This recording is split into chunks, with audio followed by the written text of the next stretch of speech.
Okay, let's check out the new side-by-side. I got this a couple of days ago. This is the CFMOTO UFORCE 1000. This is True Timber's HTC fall pattern, which is a really beautiful camo pattern.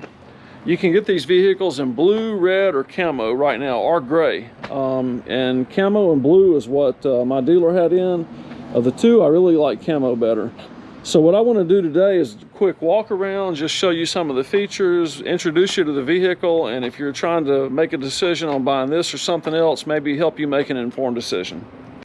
Okay, so let's start on the front end. The first and most obvious feature is this machine comes stock with a winch, and that's a 3,500 pound winch, and it has a metal cable. It's not synthetic like a lot of the newer winches are.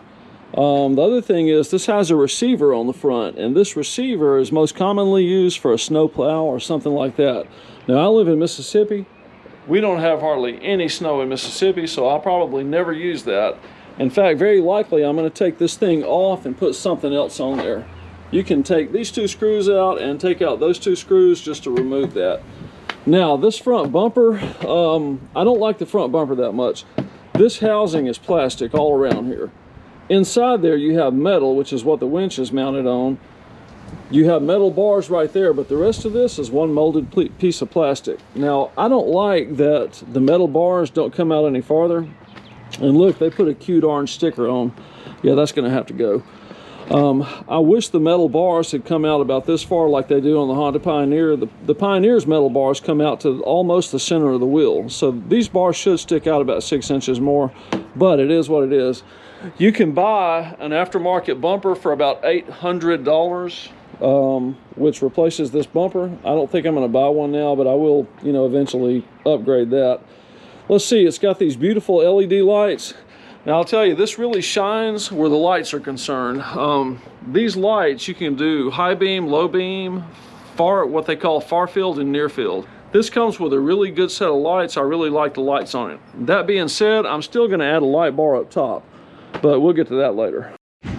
Okay, it's almost dark, so what we're going to do now is demonstrate the lights. Go ahead and turn the lights on. He's going to cycle through the 3 different light modes.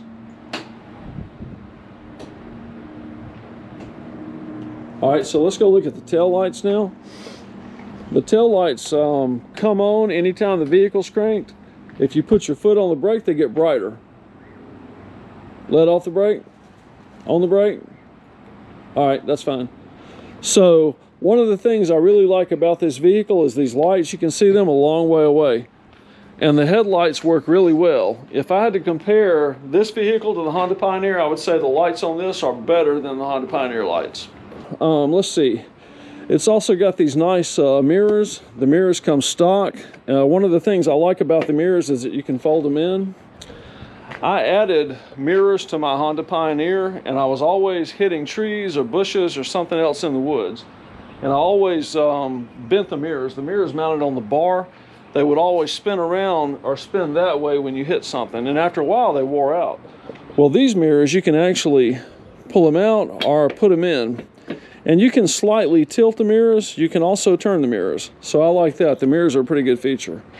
Just like on the Honda vehicles or the Polaris, you can tilt the bed. On both sides, you've got a handle right there that you can use to tilt the bed. Here's the other one. It's in the same spot. You just pull that handle and the bed tilts. The hydraulic lifts they've got on the bed are really strong. In fact, this is strong enough that I can sit in the bed, and I weigh about 185 pounds. The bed will still lift up. So there's plenty of strength in the hydraulic lifts. If you lift the bed, you can see the engine right there. If you want to check your oil, let's go around to the other side. You come around here and you can check your oil. There's your battery. Your oil check is right around in there. That's tough to get to. I don't like the way they did that. Your air intake is right there, and you can see that my whole vehicle is covered in yellow pollens because it's springtime in Mississippi. Your air filter is right there, so you have easy access to a lot of stuff for maintenance. They actually put a pretty decent battery on here. I'm surprised. That's a CFMOTO battery, but it has fairly good charge capacity. Let's talk about the bed for a second. So the bed is almost the same exact size as you find on the Honda Pioneer. It's about 3 feet from that side to the back. I'm not sure how wide it is, but I've compared it to the Pioneer and it's about the same size. The bed has these neat tie downs already in it. Let's see, it's got 4 tie downs. It's also got points up here. I don't know what that's for yet. I haven't figured that out. And there are tie down points on the outside of the bed. So this comes with tie downs, which is very handy. Let me push this back down. And it's fairly easy to push down. Now on the Honda Pioneer, you have handles on both sides that you use to open the bed. Right here, you just pull that one handle, and you open the bed. So there's plenty of storage room. I really like the way the bed looks and the way the tailgate functions. Also, there is a receiver hitch back here, or a receiver for a hitch back here. One of the things I don't like about this, on the Honda Pioneer, there's plenty of pipes that you can put a tow strap, or not a tow strap, but a tie down strap on to tie it down. You pretty much just got these if you want to tie it down. I don't understand this. All these manufacturers produce these vehicles, none of them put any specific tie down points on the vehicles. There should be a clear, obvious tie down point on all these vehicles. I have a trailer hitch that I put in there that has a ring on it, so I can actually tie it down to my trailer hitch. Also, if you look closely, you'll see there's some screw holes there and there, and there and there. Actually, I don't know if those are screw holes as much as just holes, but you can attach an external rear bumper on. Now, I've been looking for one. Nobody has any in stock, so it's going to be a while before I do that, but when I do, I'll put up another video. The rear end suspension looks very close to the Pioneer in the fact that you got a top suspension, a lower suspension. There's your drive shaft. You got these sort of El Cheapo stick stoppers. That's about the cheapest thing they could put on here and still call it a stick stopper. The brakes are very similar to what you have on the Pioneer. Here's your exhaust right there. You've got your muffler right there. You got this thing here. This is a pipe. It has a symbol on it. Don't touch. I guess that means it gets hot. Anyhow, this has some pretty decent shocks. Let's talk about the wheels. This has the same exact size wheels as the Honda Pioneer. On the front, you have these wheels that are Stag brand wheels. They're 27 by 9. They have a really nice tread pattern. I really like that tread pattern. On the rear end, the wheels are 27 by 11. And those are also Stag. The wheels are the same identical size to the Honda Pioneer 1000, which is really what they modeled this vehicle on. Anyhow, it looks really nice from the side. Let's see, the next obvious thing is there's no door. So they cut corners a lot on some of these vehicles just to get their price point down way below the Pioneer. And let's talk about the price point. So the Pioneer, the Pioneer with all these features, the same size and everything, is going to sell for right at $18,000 to $20,000. The price point on this starts a little over $12,000. So there's about a $6,000 to $7,000 difference. For me, it's perfect to have a vehicle without doors because the doors seem to always get in the way. The Pioneer, they've never fixed the problem with the doors rattling. Usually when people buy their machine, the first thing they try and do is figure out how to make the rattling stop. One of the crazy things though is they didn't really think about what to do if that net's open. Normally, when you're driving, the net is supposed to be closed. Now that's not a smart net. You notice there's no wires down there, so the electronics package doesn't know if this net's open or closed. But if you're riding along through the woods with it open, this thing is just going to bang against the side. There's nowhere here to attach it. They should have put an attachment point. And I'm guessing they didn't just because they want people to have it attached when they're riding. Let's take a look at the seats. The seats are really nice. I like the material. I don't know how well they're going to stand up to dog's claws and other things, you know, that you sit on the seats. You got a good set of seat belts. There's 3 seat belts in this. There's one here, one there, one in the center. Let's see, this center thing folds down, so you have extra cup holder and more storage there. Let's put that back in position. Both the seats come out. Now here's one of the things I like about the seats. Notice there's a little handle right there, okay? If I push that handle down, I can scoot my seat up or back. For me, I'm gonna always leave it back, but if my wife drives this or somebody shorter, they may want to bring it up some. So it's got movable seats a little bit. However, they don't recline. Let's go around and look at over here at the storage that you get underneath the passenger side seat. So if you want to pull the passenger side seat out, you just reach around in behind it and grab it, lift it up, and it folds up just like that. Now you actually can remove these seats. You can pop the seats off these hinges here. But underneath the passenger seat, you've got your electronic control module right there. Actually, mine just popped out. That's how easy it is to get them out.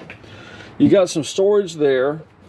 And then you have a storage container right here, which my salesman at the dealer said this was an ice chest, but it's really not. So to open it up, you pull this down, and this thing always pops off. This piece actually comes off. Every time I open this, you have to use a lot of force to pull it down, and this thing always pops off. Anyhow, you can open this, and it's sort of a little storage container like a box. I'm probably going to insulate this and make that an ice chest or something like that. But it's a good place to store stuff. My concern there is that if you have tools in there, they'll rattle around a lot. So you need something in there to muffle the noise. But if you lift that up, you have easy access to the frame underneath there so that you can clean it, or spray it clean with the pressure washer. So let's put that back in here. Put the seat back up here. I'm just going to sit the seat up there for now. Let's look at the driver's seat. So if you want to get the driver's seat out, there's a lever right here. You pull up on the lever and the driver's seat just tilts up. And the driver's seat comes out just like the passenger seat. There's a couple of hinges here. You can actually slip the driver's seat right out. You can see I've already got stuff in there. So there's some storage underneath the driver's seat. Not a lot, but hey, it's better than nothing. Then you got your seat belts right there. So if you want to push it back, put it back down, you got to move your seat belts out of the way. It just goes right into position. So let's see, this model does not come stock with a windshield. If you want a windshield, it's going to cost you about $500 if you can find one. The most popular windshield for this machine that I found so far is the Super ATV windshield. It's a two-piece. It's got a small piece on the bottom, a larger piece on the top, and the whole windshield will flip up. But again, it's $450 to $500 depending on where you buy it. I've seen people who've bought Polaris and Pioneer windshields and adapted them, but I think when I get one, I'm going to go ahead and buy the Super ATV windshield because it really looks like the best one. Let's look at these support posts. So you notice these are ridged, and my salesman said, well, that's so you can grab it. I'm not sure if that's if it's for that or if it's because that makes it structurally more strong. I suspect strength is more what they were concerned about when they made these than someone being able to grab it with their hand. However, this has convenient handholds up here. If you want that on the Honda Pioneer or Polaris, they're an aftermarket thing. There's no center rear view mirror, but since you have those, I guess you don't really need it. There are compartments up here, and I'm not sure what that's for. I've looked, and most of the references I found say that that's for you to grab it, so you'll have somewhere else to put your hand, but I suspect that's for some other reason. I just don't know what for yet. Let's talk about what comes with it when you buy it. Aside from the vehicle itself, you get some goodies in your glove compartment. There's the glove compartment right here. And it stays up. Notice that? When you lift it up, it actually stays up. So in my glove compartment, I had the owner's manual, a tire tool. How about that? They give you a tire tool. Here's a funnel, which in a tube, which I guess are to put oil in. Plus you get a little thingamajig right there. Throw those back in the pocket. You get a little tool kit that has about 10 different tools in it, which is very handy. Here's your remote winch control. So this is an RF winch control. Plus you have a hardwire winch control, and I'll show you in just a minute where that plugs in. So when you buy it, you get all this stuff. Let's put that back in the pocket. While I'm over here, let me go ahead and show you the storage on this side. Aside from the pocket, you have a cup holder right here, a couple of cup holders here, and a nice little cubby area there. Underneath here, you have 3 different storage compartments underneath the hood. I'm sorry, underneath the dash. Now, if you put anything in here, it's almost certainly going to fall out, so I'm going to have to figure out what to do about that. Let's go around and look at the other side. There's not another cup holder on this side. One of the things I like about this machine is its width. It's actually 1 inch wider than the Honda Pioneer 1000. and it's almost the same exact length. I think there's about a ½ inch difference in the length from front to back. So let's look at the controls. So if you're sitting in the machine, right here to your left, you have your headlight controls. You got this switch, which is either 2-wheel drive, 4-wheel drive, or 4-wheel with front diff lock. And of course, there's your emergency brake or your parking brake. Here's your key. This switch will turn off all electrical power. That's like your main electrical power switch. This switch is for speed limiting. When you're in 4-wheel drive mode, and the manual calls it 4-wheel drive lock, you're limited to 22 miles an hour. You can push this switch when you come to a complete stop and it'll give you full engine power in 4-wheel drive mode. That's normally off as a safety factor, but you can turn it on, but you're not supposed to leave it on permanently. This switch is normal in work mode. Normal mode is when you're on level surface, flat ground, or hard packed ground. If you need more torque, you can push it into work mode, and this gives you full engine power to your CVT belt, so you get more torque out of the machine. You got a couple of ports here. You got your typical 12-volt port right there. Underneath this plug, you've got a couple of USB ports. I don't know what the amperage draw is. The manual doesn't say. I'm going to have to look at my fuses to figure out what the max amps are there. Right over here, you have a port. It may be hard to see. Up inside there, where you can plug in your control for your winch. So the hand control plugs in right there. Okay, now I'm going to crank it, and I'm going to let you see what happens to the dash when you go between normal mode and work mode, because the dash changes. So to crank it, you have to have your master power switch pushed down. That's a little arrow and a circle on the bottom of that. You turn your key one time, the dash is going to come on, and when everything stops flickering and it settles down, then you're ready to crank it. So turn your key one more time, and you got to have your foot on the brake too. So now it's cranked. All right, so what I'm going to do now is while the camera is on the dash, I'm going to change this to work mode. All right, so you see the dash image completely changes. So I'm going to put it back in normal mode, and it changes back. So the reason they do that is to help you remember what mode you're in, because you don't want to run this in work mode all the time. Your normal mode should be norm. And you only put it in work mode if you're going to be doing high torque activities, or going up and down hills, or in the woods going through creeks. So now let's listen to it. I'm going to lift the bed up and let you listen to the engine.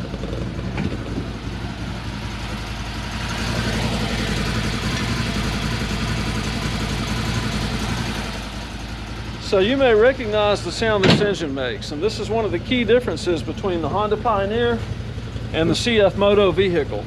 The Honda Pioneer's engine sounds more like a vehicle engine. The CFMOTO's UFORCE 1000 sounds more like a motorcycle engine. Key difference. However, they're supposed to have the same amount of power. We're going to do some tests in a couple of days. I'll put that in another video.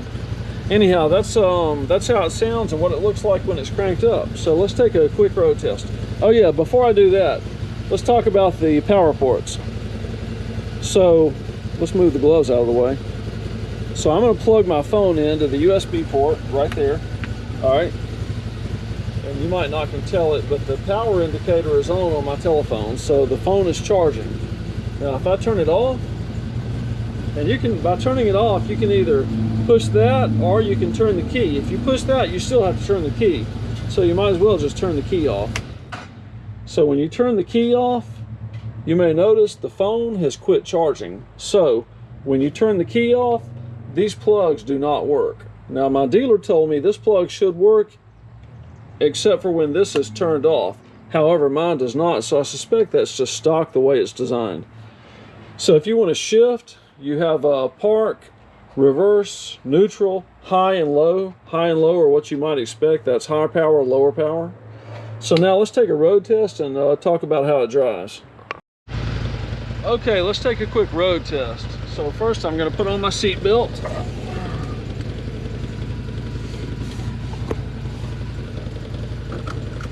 Now another difference in the Honda Pioneer, when you don't have your seat belt hooked up or correctly attached right there, it actually throttles down the engine. The UFORCE 1000 does not do that, so I don't think the seat belt is what they call an active seat belt.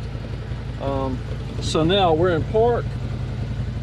I'm gonna go down to high and let's go for a ride.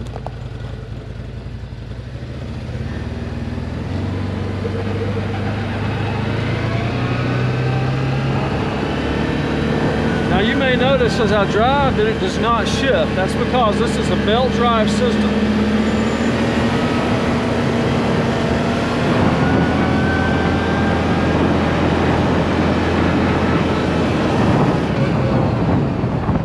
However, I've got to say it's very smooth and it has a lot of power.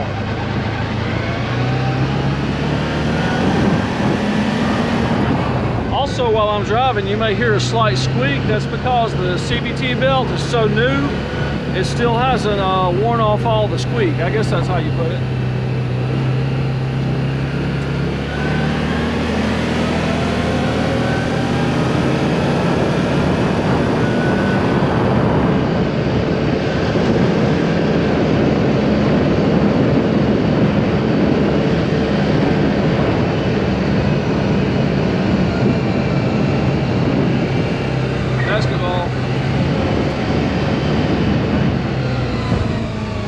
Always stop at stop signs. By the way, this vehicle is not street legal. You cannot buy a tag for it in any state.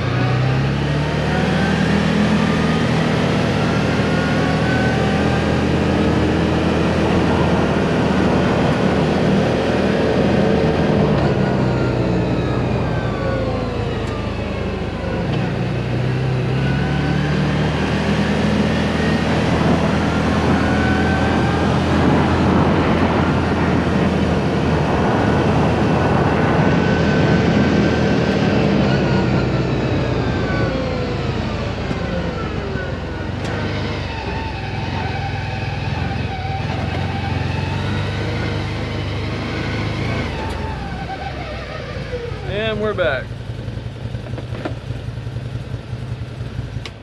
So I gotta say, I'm really impressed with the amount of power this vehicle has. I'm surprised that it has so much power. Not knocking the Chinese, but the Chinese brand vehicles are not known for their power. Let's see, one of the things I forgot to show you is the tilt steering. All these vehicles have tilt steering. So you see this lever, if you pull it to you, the steering wheel goes up. You can't pull the steering wheel back down. You have to pull the lever to you to push it back down. And this thing has some serious spring action, because when I push that lever, watch the steering wheel. It just pops right up. And that's the same way the Honda Pioneer 1000 steering wheel works. You have to pull the lever to you to actuate it to let your steering wheel up and down. Okay, let's talk about the winch. The winch on my UForce 1000 was 3,500 pounds. It has 12.2 meters of cable, which is about 36 feet. All right. The UForce comes with two controls for the winch. You have a wireless control, which is probably what most people will use. Then you have a cable-based control that has one button, so you push it left to go out, you push it right to go in. This cable is 10 feet long, and it plugs in with this plug to this port. Let me get the camera in place where you can see, to this port right here, okay? And it only plugs in one way. So let's plug it in. So now, if you want to operate the winch, what you have to do is turn your key on, one click, until your dash lights come on. That means you have system power, and also your red button has to be pushed down. All right. So now let's take the handheld control, or the cable control. Go down here. Now, your winch is supposed to be under stress most of the time. You should never have a lot of line laying around and just let it pull the line in without having pressure on the line. So what I'm going to do is operate the control and actually pull the winch out, okay? So I'm going to push the out button, and the winch comes out. Now I'm going to push the in button, and notice I've got tension on the line. There, it went in. So now, let's disconnect this. All right. Pull it loose, and try not to pull it from the cable. Try to pull it from those tabs if you can. Now, if you want to operate the winch with a wireless control, you push both buttons for about 3 seconds. And when you hold them down for 3 seconds, you'll see the light comes on, okay? When the light comes on, it's ready to use. All right, so again, I'm gonna grab the winch. All right, I'm gonna push the button that has the arrow pointing away from the winch. Let's see if you can see that, all right? That button, and it comes out. I'm gonna push the other button that shows the arrow going in. And again, I've got tension on the line. There you go. That's how you operate it. Now, after about 2 minutes of no activity, this remote control will turn off. Here's the remote control for the winch. This little circuit board is actually your remote control. So this circuit board takes 2 batteries that are both CR2032. And so they set in just like this. So my tests have shown that the range on this remote control is about 20 feet. Now, it may be longer with fresher batteries. I don't know how long these batteries have been in here. They came in here stock from the factory. But I suspect you're not going to get much more than 20 feet out of this. So anyhow, that's first look. I hope you learned something. Hope this helped you out somehow. Leave me some comments. Thanks a lot for watching.